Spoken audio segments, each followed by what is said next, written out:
നമ്മുടെയൊക്കെ ജീവിതത്തിൽ നമ്മൾ ചെയ്യുന്ന എല്ലാ കാര്യങ്ങളും ബോധപൂർവമാണ്. ചില സന്ദർഭങ്ങളിലെങ്കിലും നമ്മൾ പോലും അറിയാത്ത ചില ചിന്തകള്, പ്രതികരണങ്ങള്, ചില ഭയങ്ങളൊക്കെ നമ്മുടെ ഉള്ളിൽ നിന്ന് പുറത്തു വരാറുണ്ട്. എവിടെ നിന്നാണ് ശരിക്കും ഇതൊക്കെ വരുന്നത്?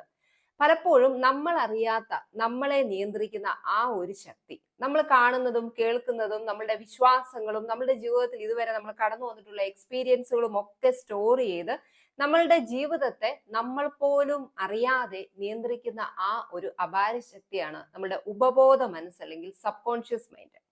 എങ്ങനെ നമുക്ക് ഈ സബ് കോൺഷ്യസ് മൈൻഡുമായിട്ട് കമ്മ്യൂണിക്കേറ്റ് ചെയ്യാം? പൊതുവില് നമ്മളുടെ ജോസഫ് മർഫിയുടെ ബുക്കിൽ the power of sub conscious mind, ആ ഒരു ബുക്കാണ് നമ്മളുടെ ഉപബോധ മനസ്സിനെ കുറിച്ച് കൂടുതലായിട്ട് മനസ്സിലാക്കാൻ നമ്മളെ ഒക്കെ സഹായിച്ചത്. എങ്ങനെ ഉപബോധ മനസ്സുമായിട്ട് ഒരു കമ്മ്യൂണിക്കേഷൻ ക്രിയേറ്റ് ചെയ്യാം, അല്ലെങ്കിൽ ആ ഒരു ഉപബോധ മനസ്സിന്റെ ശക്തി എങ്ങനെ നമ്മുടെ ലൈഫിൽ നമ്മുടെ സക്സസിനും ജീവിതത്തിൽ ആഗ്രഹിക്കുന്ന കാര്യങ്ങൾ നേടുന്നതിനും ഒക്കെ യൂസ് ചെയ്യാമെന്നുള്ള പൊതുവിലുള്ള ഒരു കൺഫ്യൂഷൻ നമുക്കുണ്ട്. ഇന്നത്തെ ഈ വീഡിയോയിൽ എങ്ങനെ നമ്മളുടെ ഉപബോധ മനസ്സിനുമായിട്ട് നമുക്ക് കമ്മ്യൂണിക്കേറ്റ് ചെയ്യാം, അല്ലെങ്കിൽ ഉപബോധ മനസ്സിന്റെ യഥാർത്ഥ ഭാഷ എന്താണ് എന്നുള്ളത് നോക്കാം.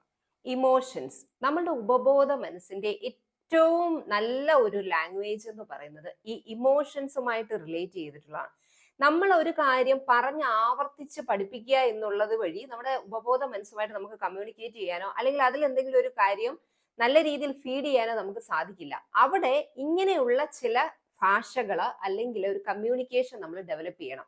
എന്താണ് ഈ ഇമോഷൻസുമായിട്ട്, അല്ലെങ്കിൽ എങ്ങനെ നമുക്ക് ഈ സബ് കോൺഷ്യസ് മൈൻഡിനെ കമ്മ്യൂണിക്കേറ്റ് ചെയ്യാം?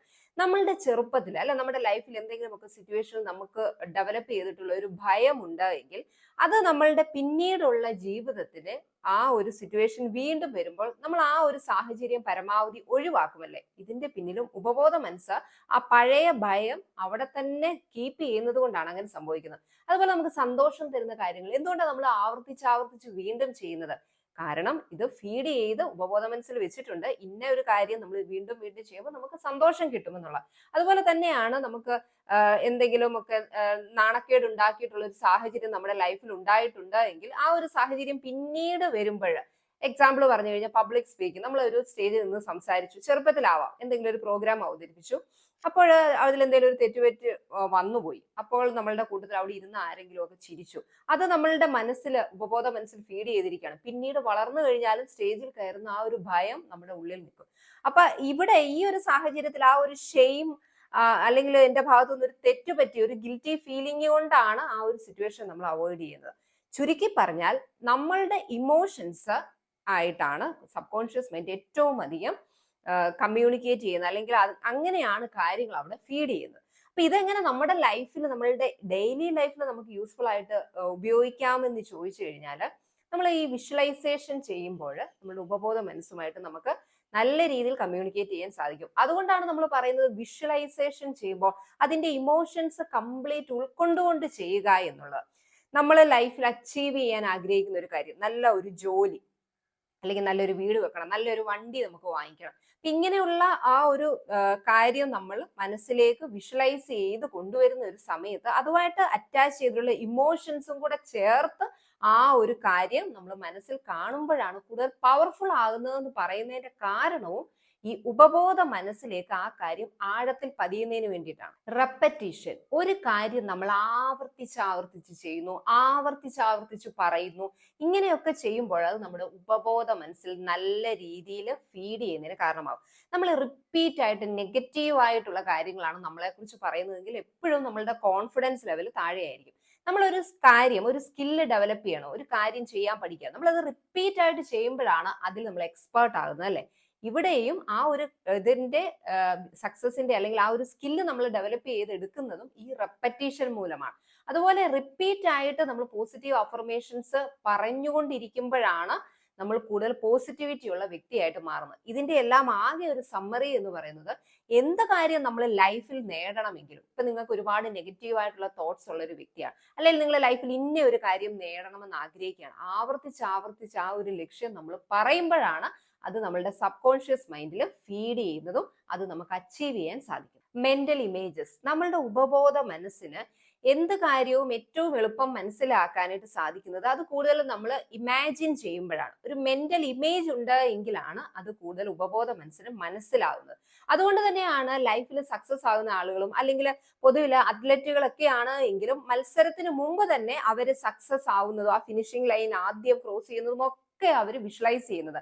അങ്ങനെ ഒരു ഇമേജ് നമ്മളുടെ ബ്രെയിനിൽ ക്രിയേറ്റ് ചെയ്യുമ്പോൾ അത് ഒരു റിയൽ പ്രാക്ടീസിലേക്ക് കൊണ്ടുവരാനായിട്ട് ഈ ഉപബോധ മനസ്സ് നമ്മളെ സഹായിക്കും. Symbols and dreams. നമ്മൾ സ്വപ്നങ്ങൾ കാണുന്നത് ഒന്ന് വിശകലനം ചെയ്യുക. നമ്മൾ തലേദിവസം രാത്രിയിൽ കിടന്നുറങ്ങിയ ഒരു സ്വപ്നം എന്താണ് എന്ന് രാവിലെ ഒന്ന് അസസ് ചെയ്ത് കഴിഞ്ഞാൽ നമുക്ക് വലുതായിട്ടൊന്നും അതിനെ ഇന്റർപ്രറ്റ് ചെയ്യാൻ സാധിച്ചില്ല എങ്കിലും പലപ്പോഴും നമ്മൾ എന്തെങ്കിലും അന്നത്തെ ആ ഒരു തലേദിവസം നമ്മൾ ചെയ്ത കാര്യങ്ങളുമായിട്ട് റിലേറ്റ് ചെയ്തിട്ടോ അല്ലെങ്കിൽ നമ്മുടെ ഉള്ളിൽ കിടക്കുന്ന എന്തെങ്കിലും ഒരു ഭയവുമായിട്ടോ ഒക്കെ റിലേറ്റ് ചെയ്തിട്ടായിരിക്കും നമ്മളുടെ സ്വപ്നങ്ങൾ പുറത്തേക്ക് വരുന്നത്. അതായത് നമ്മുടെ സ്ട്രെസ്, ആങ്സൈറ്റി, ഇൻസെക്യൂരിറ്റി ഫീലിംഗ് ഇതൊക്കെയും നമ്മളുടെ ഡ്രീംസിൽ നമുക്ക് കാണാനായിട്ട് സാധിക്കും. ഇതൊക്കെയും ഈ ഉപബോധ മനസ്സിന്റെ ഒരു ഭാഷയാണെന്ന് പറയാൻ സാധിക്കും.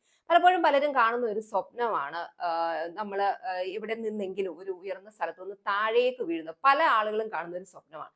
ഈ ഒരു സ്വപ്നത്തിന്റെ പൊതുവിൽ നമ്മൾ അതിനെ ഒന്ന് ഇന്റർപ്രറ്റ് ചെയ്ത് കഴിഞ്ഞാൽ അത് വെളിവാക്കുന്നത് നമുക്ക് പല കാര്യങ്ങളിലും നിയന്ത്രണമില്ലാത്തതോ അല്ലെങ്കിൽ നമ്മളുടെ കൺട്രോളിൽ കാര്യങ്ങൾ നിൽക്കാതെ വരുന്ന ഒരു സാഹചര്യം ഒക്കെ ലൈഫിലുള്ള ആളുകളാണ് കൂടുതലും ഈ തരത്തിലുള്ള സ്വപ്നം കാണുന്നത്. അതുപോലെ പൊതുവിൽ ആളുകൾ കാണുന്ന മറ്റൊരു സ്വപ്നമാണ് ആരെങ്കിലും ഒക്കെ നമ്മളെ പിന്തുടർന്ന് പിടിക്കാനായിട്ട് വരുന്നത്. ഇത് ഉള്ളിൽ ഒരുപാട് സ്ട്രെസ്സും ആങ്സൈറ്റിയും ഒക്കെ ഉള്ളപ്പോഴാണ് നമ്മൾ കാണുന്നത്. ഇതിന്റെയൊക്കെ അർത്ഥം നമ്മളുടെ ഉപബോധ മനസ്സിന്റെ ഒരു കമ്മ്യൂണിക്കേഷൻ ചാനലാണ് ഈ സിംബൽസും അതോടൊപ്പം തന്നെ ഡ്രീംസും എന്ന് പറയുന്നത്. എൻവയോൺമെന്റ്, നമ്മളുടെ ചുറ്റുപാടും അല്ലെങ്കിൽ നമ്മളുമായിട്ട് റിലേറ്റ് ചെയ്തിട്ടുള്ള ഘടകങ്ങളും ഒക്കെ നമ്മുടെ ഉപബോധ മനസ്സിൽ ആഴത്തിൽ സ്വാധീനം ചെലുത്തുന്നുണ്ട്. നമ്മൾ സോഷ്യൽ മീഡിയയിൽ കാണുന്ന കണ്ടന്റുകൾ അധികം നമ്മൾ കോൺഷ്യസ്ലി ആയിരിക്കുകയല്ല പല കാര്യങ്ങളും കാണുന്നു, പക്ഷെ ഇതൊക്കെയും നമ്മുടെ ഉപബോധ മനസ്സിൽ ഫീഡ് ചെയ്യുന്നുണ്ട് എന്നുള്ളതാണ്. അതോടൊപ്പം തന്നെ നമ്മളുടെ ഫാമിലിയുടെ ഒരു അറ്റ്മോസ്ഫിയർ, നമ്മളുടെ ഫ്രണ്ട്സ്, നമ്മൾ കേൾക്കുന്ന മ്യൂസിക്കുകൾ ഇതൊക്കെയും നമ്മളുടെ ഉപബോധ മനസ്സിൽ സ്വാധീനം ചെലുത്തുന്നുണ്ട്. അതുപോലെ മറ്റൊരു പ്രധാനപ്പെട്ട കാര്യമാണ് മറ്റുള്ള വ്യക്തികൾ പറയുന്ന വാക്കുകൾ. അതുകൊണ്ട് തന്നെയാണ് റിപ്പീറ്റഡ് ആയിട്ട് നമ്മളുടെയൊക്കെ ചെറുപ്പത്തിൽ നമ്മുടെ പേരൻസ് അല്ലെങ്കിൽ ഫ്രണ്ട്സോ ഫാമിലിയിലുള്ളവരോ ഒക്കെ നിന്നെ ഒന്നിനും കൊള്ളില്ല അല്ലെങ്കിൽ നിനക്കൊന്നും ചെയ്യാൻ കഴിവില്ല അങ്ങനെ അല്ലെങ്കിൽ നമ്മളെ ഇൻസൾട്ട് ചെയ്യുന്ന രീതിയിലൊക്കെ സംസാരിച്ചു കഴിഞ്ഞാൽ വലുതായി കഴിഞ്ഞാലും ആ ഒരു ഇൻസെക്യൂരിറ്റി ഫീലിംഗ് അല്ലെങ്കിൽ അതുമായിട്ട് റിലേറ്റ് ചെയ്തിട്ടുള്ള കാര്യങ്ങളൊക്കെയും വീണ്ടും വീണ്ടും നമ്മളെ അലട്ടുന്നതിന്റെ ഒരു കാരണം എന്ന് പറയുന്നത് ഇതൊക്കെ ഉപബോധ മനസ്സിൽ ഫീഡ് ചെയ്യുന്നതാണ്. ഇനി എങ്ങനെ നമുക്ക് ഉപബോധ മനസ്സിനെ പോസിറ്റീവാക്കി മാറ്റിക്കൊണ്ട് അല്ലെങ്കിൽ നമ്മളുടെ ആ ഉള്ളിലുള്ള ഇൻസെക്യൂരിറ്റി, ഭയം, കൂടുതൽ നമുക്ക് ബുദ്ധിമുട്ടുണ്ടാകുന്ന കാര്യങ്ങളൊക്കെ ഒന്ന് ചേഞ്ച് ചെയ്തുകൊണ്ട് ഈ ഉപബോധ മനസ്സിന്റെ പവർ നമ്മുടെ ലൈഫിന്റെ നന്മയ്ക്ക് വേണ്ടിയിട്ട് യൂസ് ചെയ്യാം. ഈ പറഞ്ഞ എല്ലാ കാര്യങ്ങളും എങ്ങനെ നമുക്ക് ഉപബോധ മനസ്സുമായിട്ട് കമ്മ്യൂണിക്കേറ്റ് ചെയ്യാമെന്നുള്ളതിൽ തന്നെ അതിൽ പല കാര്യങ്ങളും ഉണ്ട്. ഉദാഹരണത്തിന് പറഞ്ഞു കഴിഞ്ഞാൽ ഞാൻ നേരത്തെ പറഞ്ഞു നമ്മൾ പോസിറ്റീവ് സെൽഫ് ടോക്ക്, നമ്മളോട് തന്നെ എപ്പോഴും നിനക്കെല്ലാം ചെയ്യാൻ സാധിക്കും, നീ കഴിവുള്ള ആളാണ്, നിനക്ക് നിന്റെ ലൈഫിൽ സക്സസ് നേടാൻ സാധിക്കും, ഇങ്ങനെ റിപ്പീറ്റ് ആയിട്ട് നമ്മളോട് തന്നെ പറഞ്ഞുകൊണ്ടിരിക്കുമ്പോൾ ഇത് സ്ലോലി നമ്മളുടെ ഉപബോധ മനസ്സിലേക്ക് ഫീഡ് ചെയ്യും. അപ്പോൾ അതുവരെയുള്ള നെഗറ്റീവ് അല്ല നമ്മളുടെ ചൈൽഡ്ഹുഡ് ട്രോമാറ്റിക് ആയിട്ടുള്ള എക്സ്പീരിയൻസിൽ നിന്നൊക്കെ പതിയെ പതിയെ വിടുതൽ നേടി നമുക്കൊരു പോസിറ്റീവ് ആയിട്ടുള്ള ആളായിട്ട് മാറാനായിട്ട് സാധിക്കും. അതുപോലെ തന്നെ വളരെയധികം എഫക്റ്റീവ് ആയിട്ട് നമ്മളുടെ സബ് കോൺഷ്യസ് മൈൻഡുമായിട്ട് നമുക്ക് കമ്മ്യൂണിക്കേറ്റ് ചെയ്യാനായിട്ട് മെഡിറ്റേഷന്, പ്രെയർ, അതുപോലെ ജേർണൽ എഴുതുക എന്നുള്ളത്, അതോടൊപ്പം തന്നെ വിഷ്വലൈസേഷൻ പ്രാക്ടീസ് ചെയ്യുന്നത്, പ്രത്യേകിച്ച് നമ്മൾ അച്ചീവ് ചെയ്യാൻ ആഗ്രഹിക്കുന്ന കാര്യങ്ങളൊക്കെ ഒരു പിക്ചർ ഫോർമാറ്റിലേക്ക് നമ്മൾ കൺവേർട്ട് ചെയ്ത് കഴിഞ്ഞാൽ നമ്മുടെ ഫോണിൽ വേണം നമുക്കത് വാൾപേപ്പർ ആയിട്ട് കീപ്പ് ചെയ്യാം. നമ്മുടെ ലൈഫിൽ നമ്മൾ അച്ചീവ് ചെയ്യാൻ ആഗ്രഹിക്കുന്ന കാര്യം അല്ലെങ്കിൽ നമ്മളുടെ ശ്രദ്ധ എപ്പോഴും പതിയുന്ന ഏതെങ്കിലും ഒക്കെ സ്ഥലത്ത് നമ്മൾ നേടണമെന്ന് ആഗ്രഹിക്കുന്ന കാര്യങ്ങളുടെ ഒരു ഇമേജ് ക്രിയേറ്റ്. നല്ലൊരു വീടാണ് നിങ്ങൾക്ക് വേണ്ടത്, നിങ്ങളുടെ ഒരു സ്വപ്ന ഭവനം, അതിന്റെ ഒരു ഇമേജ് നിങ്ങൾ എടുത്ത് വെച്ചിട്ട് നിങ്ങൾ വാങ്ങണമെന്ന് ആഗ്രഹിക്കുന്ന നല്ലൊരു വാഹനമാണ്, അതിന്റെ ഒരു ഇമേജ് ഇന്ന് അതൊക്കെ കിട്ടാൻ വളരെ എളുപ്പമാണല്ലോ. അപ്പൊ അങ്ങനെ നമ്മൾ ഒരു ഇമേജ് എടുത്തതിന് ശേഷം കാണുന്ന സ്ഥലത്ത് നമ്മൾ അവിടെ പേസ്റ്റ് ചെയ്ത് കഴിഞ്ഞാൽ നമുക്കത് കൂടുതൽ നമ്മളുടെ ഉപബോധ മനസ്സ് അത് അച്ചീവ് ചെയ്യാൻ നമ്മളെ ഹെൽപ്പ് ചെയ്യും. കാരണം ഇങ്ങനെയുള്ള ഇമേജ് ഫോർമാറ്റുകൾ കൂടുതലും നമ്മുടെ സബ് കോൺഷ്യസ് മൈൻഡിലേക്ക് ഫീഡ് ആവും. അതോടൊപ്പം തന്നെ വിഷ്വലൈസേഷൻ പ്രാക്ടീസ് ചെയ്യുക. അപ്പൊ ഇങ്ങനെയുള്ള നല്ല നല്ല ശീലങ്ങൾ നമ്മൾ ഡെവലപ്പ് ചെയ്തെടുത്താൽ ഈ ഉപബോധ മനസ്സിന്റെ ശക്തി നമ്മളുടെ ജീവിത വിജയത്തിന് നമുക്ക് യൂസ് ചെയ്യാൻ സാധിക്കും.